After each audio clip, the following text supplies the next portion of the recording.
Well, hi, everybody, and welcome to Riding a Wave, a very special Riding a Wave. I'm Mark Healey, the editor-in-chief of the Wave newspaper, Rockaway's newspaper since 1893. With me is Matt Caputo, and we've got a very special guest today. It's MC Serch, and he's Far Rockaway's own. So welcome to the show, MC.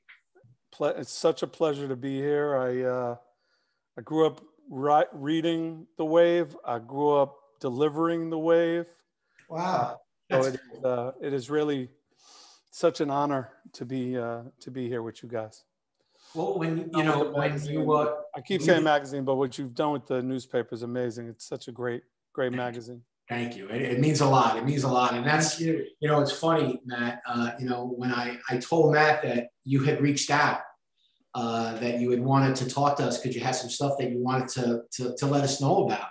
I really honestly did not have any idea that you were from Rockaway. So it's pretty cool it's a cool little story. Yeah. When I started working here almost a year ago now, Serch saw my update on LinkedIn and he called the office here and asked to speak to me. And I know him going back over a dozen years now. He's always showed me a lot of support from a distance. And he supports so many people. So it's just great that we're actually able to talk to him about some of his Rockaway experiences and his growing up. Some of the stuff he told me was blowing my mind. I'm sure Mark would probably want you to start at the beginning and your childhood connection to Rockaway, Absolutely. Were your parents always from here, or what was your family's background? I was born on Rose Street, St. John's Hospital. Went to PS 197, went to IS 53. A lot of misconception. I did not go to Far Rock High School. I went to High School of Music and Art and LaGuardia School of the Arts. I did not want to go to Far Rock. I didn't feel like it was gonna be the place for me. I felt like I needed to reinvent myself a little bit.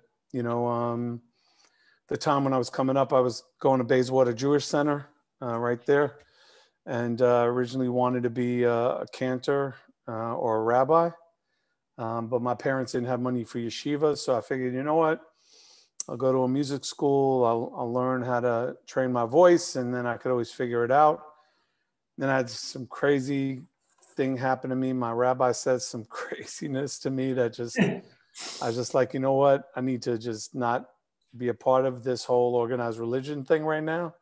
And wound up going to music and art. And, at that time, early on in the early days of it wasn't even called hip hop. It was really just, you either writing your name on the train, or you were writing your name on a wall, or you were dancing on the floor, or you were listening to DJs in parks, or you were, guys who were DJing in the parks.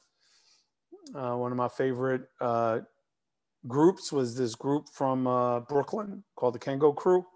And my first day of music and art high school, there they are in the lunchroom doing the same routines that I was hearing on the train, on the fourth and fifth generation cassette tapes that I grew up with. And it's when I realized, like, you know what? Maybe it's time for me to think about being a rapper. And I used to come back and forth on the train, to train from Far Rockaway from Mott Avenue, right there. That's it. Mott Avenue to 125th Street was 2 hours and 22 minutes every day. That was my ride to high school. And then you had to change over to the 1, take it to 135th Street, and then 135th, run up St. Nicholas Park to get to high school. My last year high school was at LaGuardia School of the Arts, which is now on 59th Street. So that was a shorter ride. That was the A train, straight boogie to 59th Street, bop up, go to 66th Street, or take the one stop. So, being around people that became, the guy Ricky D became Slick Rick, and Dana became Dana Dane, and J. Cool became J. Cool from the Fresh 3 MCs, and Jennifer Aniston became Jennifer Aniston, and Chastity Bono became Chaz Bono, and Mark Pitts became, Biggie's manager. And, so being around all these people, I felt like, you know what, even though I was a guest in hip hop, which it later became, I felt like I could do what I did. So, taking what I saw in New York, or taking what I saw in in Manhattan, going to high school and coming back and telling my friends, wait, you ain't up on that? You don't know about this?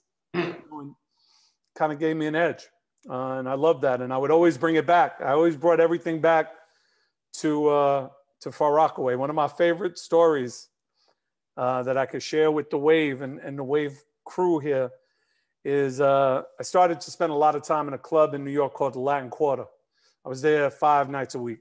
Sure. Easy, 5 nights a week. So I became very friendly with like Chuck Chillout, Red Alert, and all the artists that were there. But I was also really kind of a sneakerhead even before there was a terminology of that. Like I was always buying 2 pairs of sneakers, one that I could save and one that I could wear now. You taught me the phrase many years ago, Serch. You wear them twice and you put them on ice. Right. Exactly right. That's where my son gets it? Yeah. That's, yeah. My son has. Serch taught me that. Yeah. Yeah. So you wear them twice and you put them on ice. Yeah. You rock them twice and you put them on ice. That's how you become a sneakerhead. So there was a store that was at Rockaway at Fleetport on Rockaway Parkway, but also on right off of Mott Avenue called Sneaker Steve's. Okay. Right across the street from the pizza spot, right? So I went to Sneaker Steve one day and I said, hey, Steve, I think we should do a meet and greet with MC Light, Biz Markie, and the Audio 2, and Chuck Chillout from Kiss FM.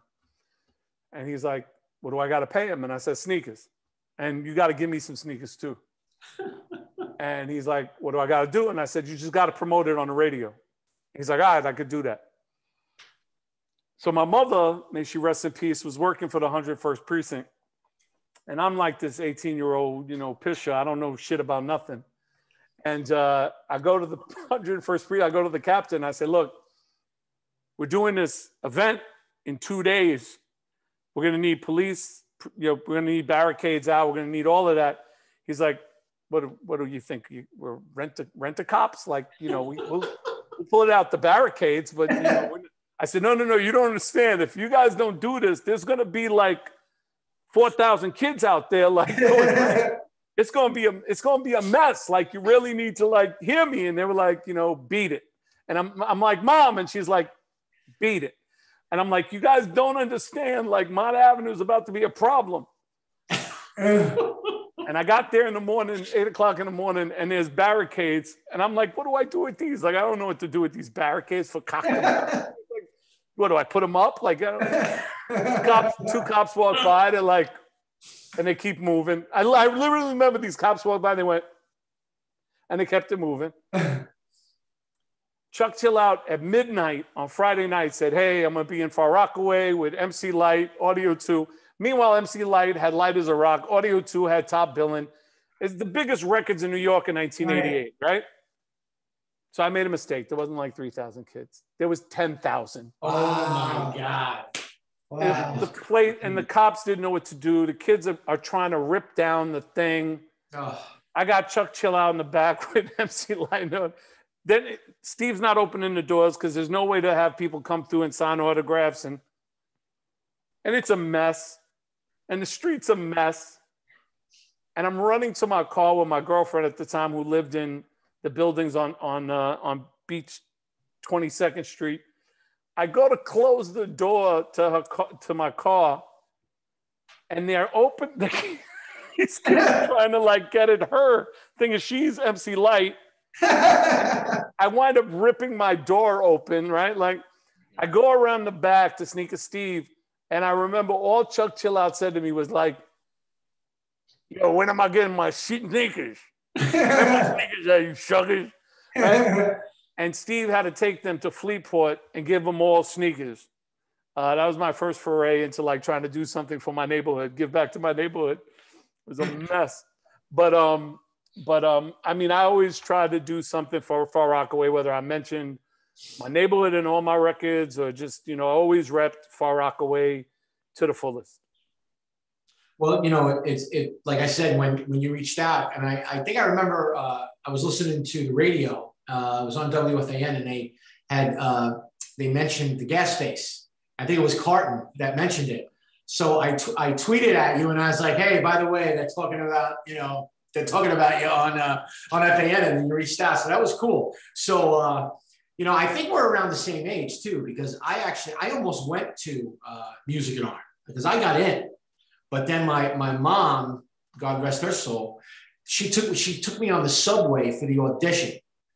And she was like, "You're not going to this school." My mom was old school. No, well, the difference between your mom and my mom is my mom actually went to that school. Oh, really? She prepared me for that trip. She was like, "Are you prepared for this ride?" Like, so my mom went there, my aunt went there. Like, I was like third generation music and art high school. Cool. So she actually prepared me for the trip.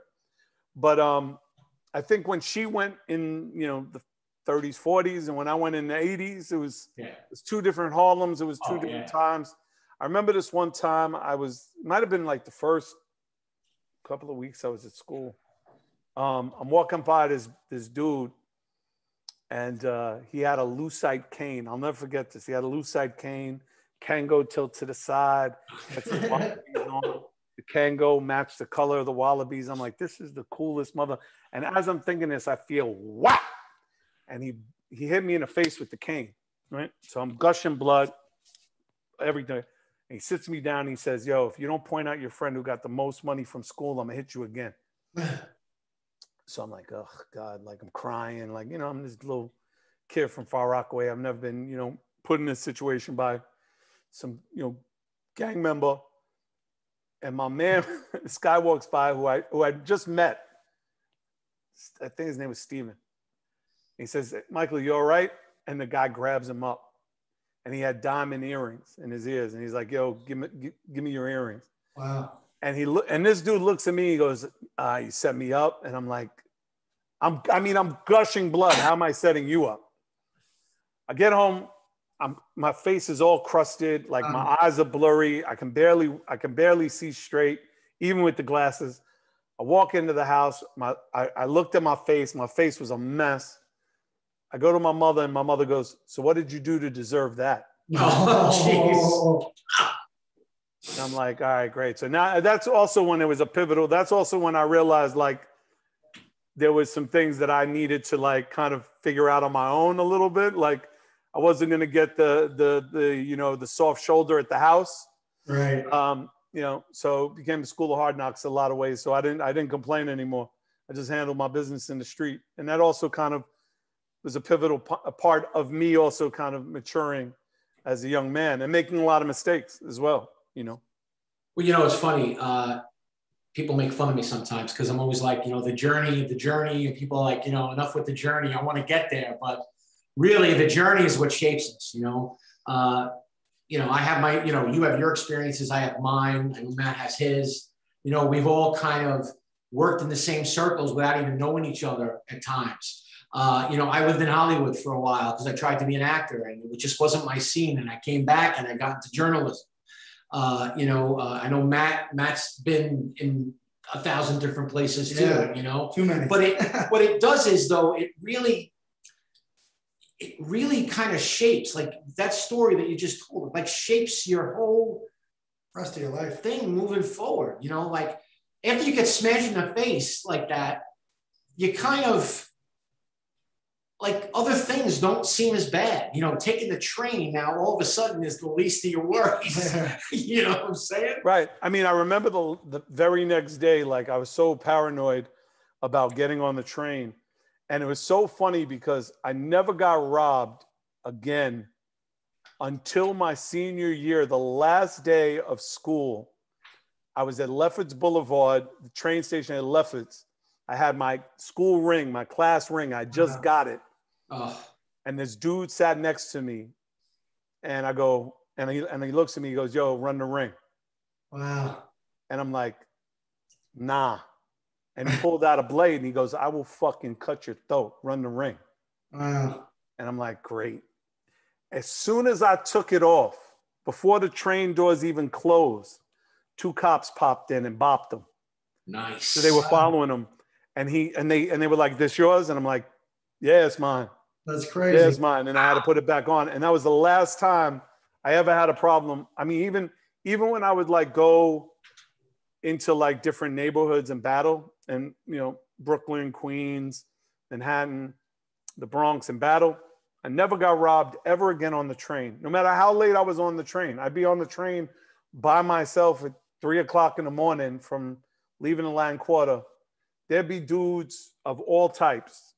I never had a problem. I don't know if it was just a look I had or whether the way I don't know what it was, but I had always had jewelry on. I could have easily been a victim, and thank goodness I wasn't.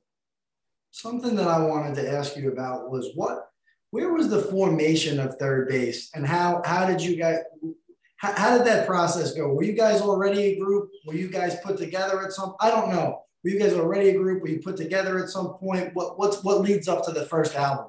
So no, I was a soloist. I had put out 2 independent records on my own. And I had already been signed to Rush Management, who was managing LL Cool J, Houdini, Run DMC. And this is Russell. This is Russell Simmons and Leora Cohen, right? So they had already signed me as a soloist.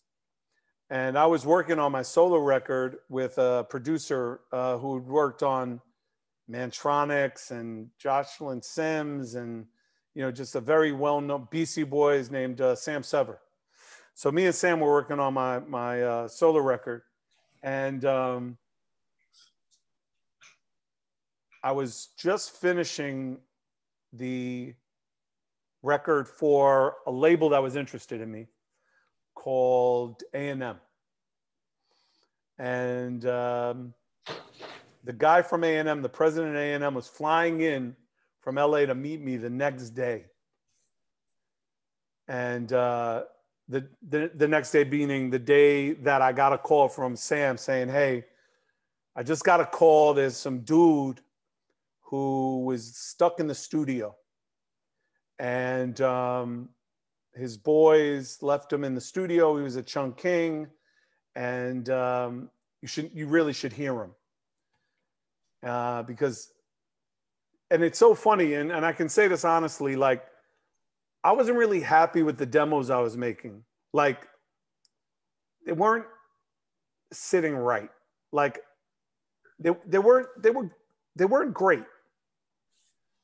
But I was like, oh, a label wants to sign me. Who am I to, you know, be this critical of my own music? But I just remember they weren't great.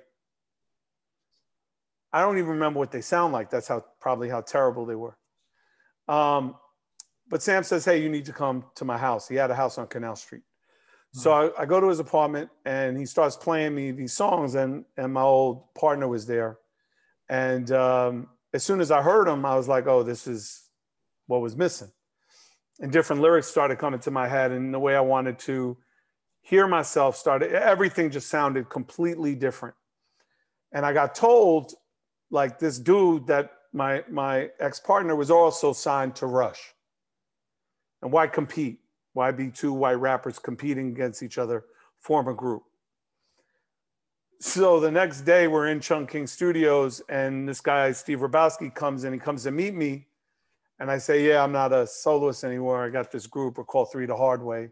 And I played him 3 songs. Like, within 24 hours, we made 3 songs, 3 demos. Wow. Prog the Environment, Words of Wisdom, and Triple Stage Darkness. All done.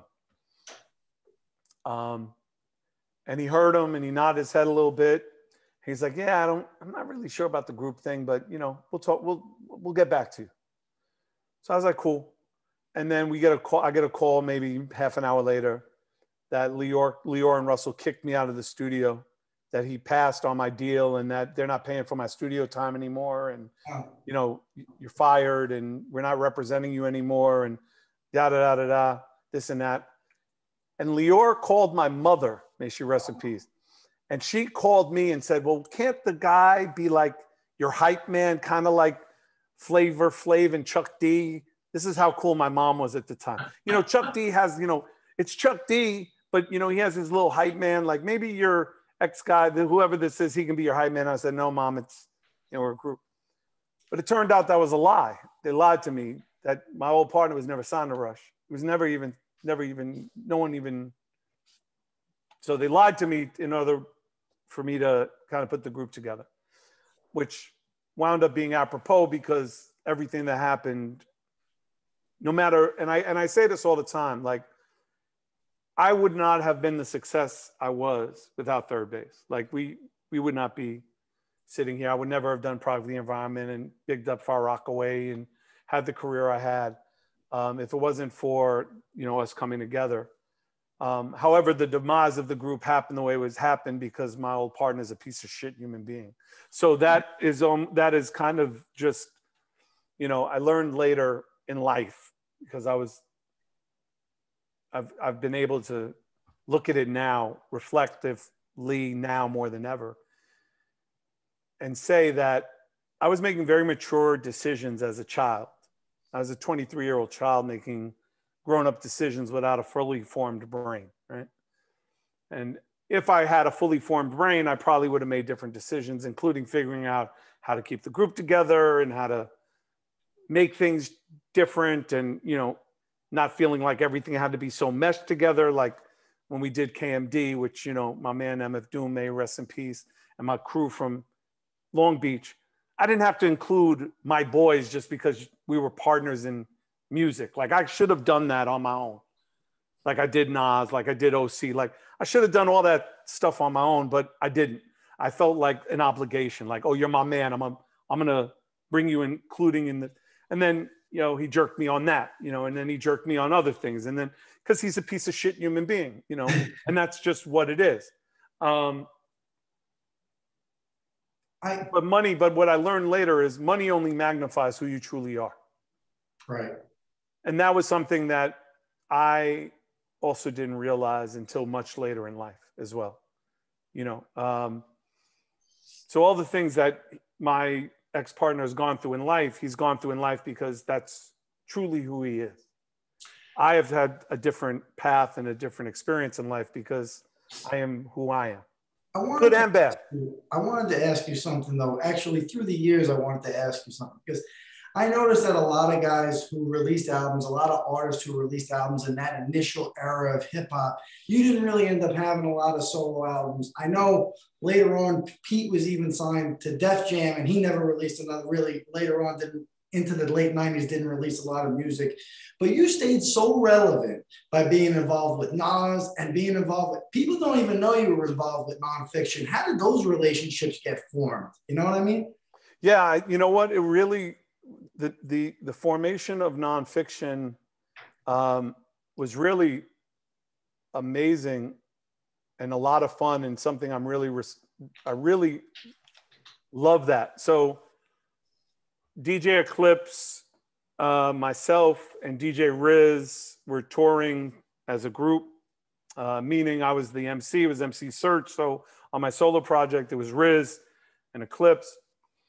And we would run the streets all the time. You know, I mean, I was married at the time, I had a wife, but I was, you know, I had a job at Wild Pitch. I was the VP of Wild Pitch. And Riz had told me about a homeboy of his who had a store on Broadway named Ill Bill. This guy, Billy Bronstein. Billy Bronstein. So I was like, yeah. So I said, oh, cool. Let's go see Billy Bronstein. That's dope. Thinking that like I'm going to his store, just get some free gear. Like he got a store, his pop's got a store, it's dope. So I meet Billy Bronstein and then I meet his brother, Necro. And they start showing me some videos of them rhyming in Brooklyn. And I'm like, oh, these dudes are kind of dope.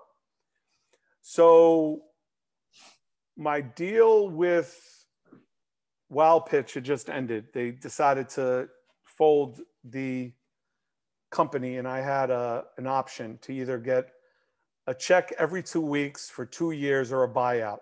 So what do you think the Jew did? I'll take a check every 2 weeks. Like, 100%. Yeah, give me a check every 2 weeks. I don't need a buyout. I'm going to spend that in you give me that kind of money. Good night. But I'm like, I'll take a check every 2 weeks. That's great. Perfect. So now I got 2 years that I'm chilling. Like I can figure my life out. And I meet Bill and we start hanging out like hard. And I start going to his house in Canarsie. I start going to, you know, one thing led to another. And we just started rhyming. And we're like, you know, this kid's the truth. He's the truth. And then he introduced me to his boy Gore-Tex. Yeah. Now, meanwhile, I had a homeboy of mine that was my hype man named Sabak Red. Sabak and I were friends from, you know, another talented different, dude. yeah. So Sabak was my guy, and Gore-Tex was Bill's god, and Necro was doing the beats. And we're like, these dudes are the truth. So the only name for a group like this is NonFiction, because they're the truth. So I go to my partner at the time, who was a lawyer named Tim Mandelbaum, and I'm like, look, here's because I would talk in these finite terms. Here's what you got to understand. You need to understand this. These dudes are the Ramones of hip hop. So we need a label that understands that. And he goes, I don't know what the fuck you're talking about. And that was the problem. I said, look, this is what it means. The Ramones, Joey Ramone and the Ramones, they perform at CBGBs. They don't have a hit. There's no radio hits ever. But they are worth millions because they have a cult following. There's this new label and this distribution company called Fat Beats. They got a little store in New York. People from around the world are coming in to buy records. I need a major label to give me money. However, I want to put out independent records with NonFiction, but they're signed to a major. So wait a minute, Mike, I'm sorry. So I think in 2005, Bill told me that they were signed to Puff Daddy. Is that true? Like he told me in 05, in the early days, they were signed to Puff. Was that through you? No. I didn't know about the Puff deal. I just knew that I wanted to find a label that made sense. Okay. And Tim Mandelbaum said, we got to go to David Geffen. That would make the most sense. Wow. So we go to David Geffen, and his head of A&R was a woman named Wendy Goldstein, who later now today has signed Ariana Grande, Nicki Minaj. So Wendy's in charge of everything at Geffen. And she doesn't get the Ramones thing either, but she gets that there's this white supergroup and she likes the idea. So she gives me a lot of money. And she says to me, I don't care about any of this whole Ramones shit. I just want you to deliver me a hit record.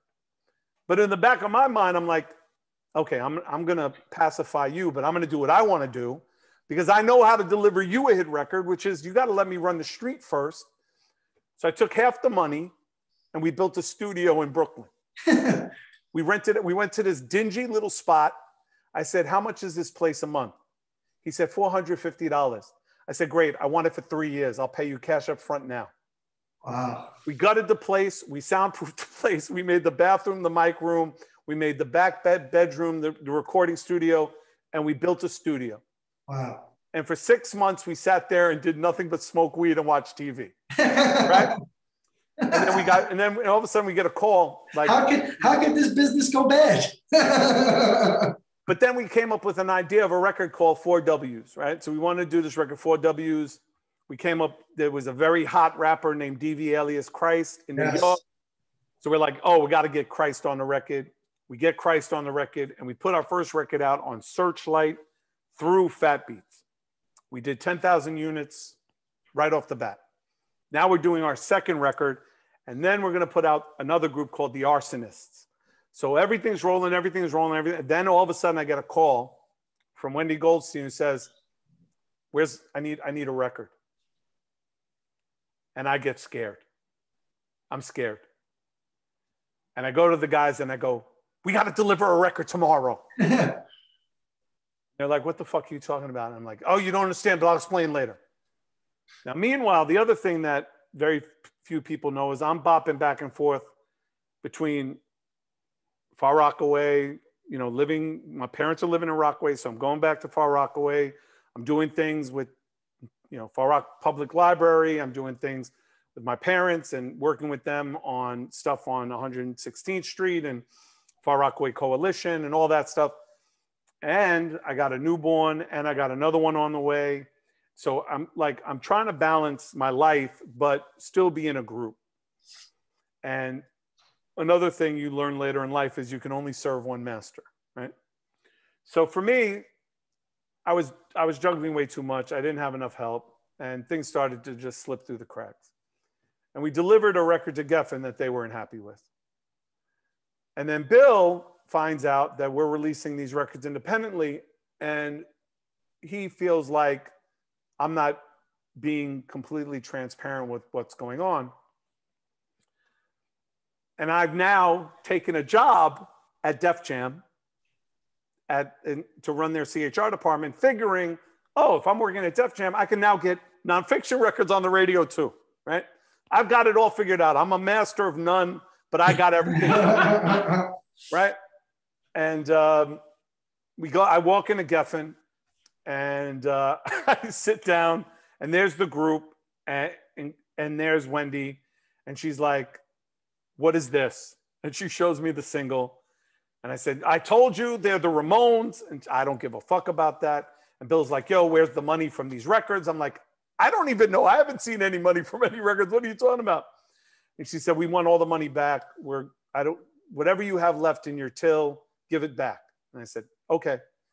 And for 25 years, 20 years, 1997, I did not speak to Bill until I made amends with him maybe 6 months ago. Wow. Right? So, and then we made amends. It's all good. And it's always been love, but it was just like parting in the Red Sea. And that was like, for me, the end of like being a part of a group or being involved in hip hop, because at that time, I was also helping Mark Echo build Echo Unlimited. So for me, like being a rapper was like I'm like, please, I got a $100 million company I'm building. I work for Def Jam. I got kids at home. Like my whole life, coming up, I was 30 years old. Like my whole life was in a pivot. So my priorities shifted, I got involved in the Sid Mandelbaum tournament that does basketball tournaments in Rockaway and in the Five Towns. Like, I just had I was just starting to be built different. And yeah, so that's what happened with NonFiction. So to basically kind of, get back to what's going on right now. I mean, there was a reason you wanted to reach out and let us know what you're up to. So what's going on now for you? Well, I mean, the long and short of it is, man, like, what I've decided to kind of focus on, the master I've decided to serve is a company called 4MC and the Timeless Podcast Company, right? So I personally feel that my culture and the culture I've come from, which is the golden era, 88 to 93, has been given like some crappy names, old school, classic, fuck out of here. We're timeless because the music we made lives forever, and the culture that we helped build, will now live forever. So I felt like it was time to create a genre of storytelling that goes beyond the music, that not only gives the artists, the timeless artists of that era, their flowers way before their demise, but does it in a way that is musically and sonically superior than anything you've ever heard in any other podcast. So we partnered with Dolby Atmos, and we partnered with Sugar Studios in LA, as well as a university here called Full Sail in Orlando. And we mix everything on 96-track digital boards. Wow. So when you hear a timeless podcast and you hear the story, you'll hear it in 5.1 surround. So when you're in your car, or when we spent over a year listening to Bose headphones, Monster headphones, AirPods, understanding the different science between, the different speaker channels there are, even in these things. So that when you hear it, you're blown away, not only just by the storytelling, but by the environment, the sound design around it. So the first one is, did I ever tell you the one about Big Daddy Kane, who's not only a legend of all time, but a legend from Brooklyn. And we go from his time being a stick-up kid in Brooklyn to being butt naked in Madonna's book with Naomi Campbell. His entire story in between. And it's all told in surround sound. And there's a lot of other, amazing stories and podcasts that we're going to drop with Timeless. So that's why I wanted my neighborhood to know and to support and be a part of something really special that comes from a kid from Far Rockaway, Queens. Well, look, man, I want to personally thank you for making the time to be with us. it's a real thrill for me. It's really great to have you with us today, man. To connect with you and to let people know what you're doing. And we should probably do this again sometime. Oh, absolutely. Definitely. Yeah, because I would love to learn more about what you're doing. You know, I do have a podcast. You know, I do a lot of different things. I love the history of the genres. Awesome. You know, whether it's baseball for me, you know, I'm big into the history because I think that history of the thing that you're into, you call it culture, your culture. You know, I could probably say the same thing. You know, there's always a point, you know, a reference point. There's always a story that people think they know. People think they know a story, but they really don't, because either they weren't there, or the people that are writing about it now didn't live it, so they don't get it. And that's, you know, when you read The Wave, because of its history, you know, and I know you're a Wave reader and you're from Far Rockaway, so you get it. Yeah. So, you know, it's so important to, like, when people are coming up, they got to know what came before. Have those. So that's like a great service, I think, that you're doing. Absolutely. You know, it's very cool. Mike, thanks so much for coming on. I probably could have asked you 100 other things, so we should do it again. But yes, thanks so much, man. Really appreciate it. Nah, it's really my pleasure, and like I said, it's such an incredible honor to be a part of the history of the Wave. And like I said, from delivering it to being a subscriber, and if there's anything I can do for you guys, I mean, you know, my pen is here for you guys as well.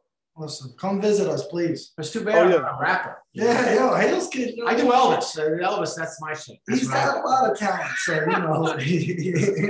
One day he's going to win that race. Thanks a lot, man. Really appreciate you coming on. Thanks so much, man. See you soon. Take it easy. Peace.